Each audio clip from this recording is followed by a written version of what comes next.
Aujourd'hui, nous abrogeons la réforme des retraites injuste et violente que vous avez imposée au pays.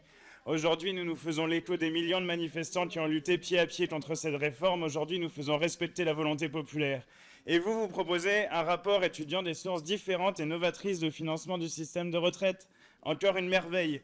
Je vous propose de vous rallier à une solution différente et novatrice pour vous. Reconnaître vos erreurs, accepter l'abrogation de la réforme des retraites. Au lieu de cela, vous persistez avec une certaine indécence. Lorsque vous repoussez l'âge de la retraite, vous dites faire un choix difficile. Pire, certains parlent parfois de choix courageux.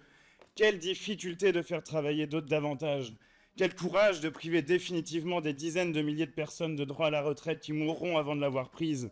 L'espérance de vie à 35 ans des ouvriers est de 5 ans inférieure à celle des cadres. Faire travailler 2 ans de travail en plus à l'aune de ce chiffre, ce n'est pas courageux, c'est violent. Lorsque vous reculez l'âge légal de départ à la retraite, vous mettez également en difficulté tout le secteur associatif. La merveilleuse invention que nous défendons aujourd'hui s'appelle au contraire le système par répartition, organisant une solidarité concrète et continue entre les retraités et les actifs. Je vous rassure, vous n'aurez pas de meilleures idées. Les amis de M. Ciotti, alliés au Rassemblement national, n'hésitent pas à sauter de joie en évoquant la capitalisation pour livrer au secteur privé et à la spéculation les pensions de retraite. Mais les macronistes préfèrent parler, eux, de sources différentes et novatrices de financement. C'est le goût de la subtilité pour exercer l'art de la violence sociale. Une élection a eu lieu et les Français ne partagent ni le vide de votre rhétorique de l'innovation, ni le contenu très banal de vos politiques de dégradation des droits. Une élection a eu lieu et nous en exprimons la volonté aujourd'hui. Une élection a eu lieu et votre réforme inique des retraites sera abrogée.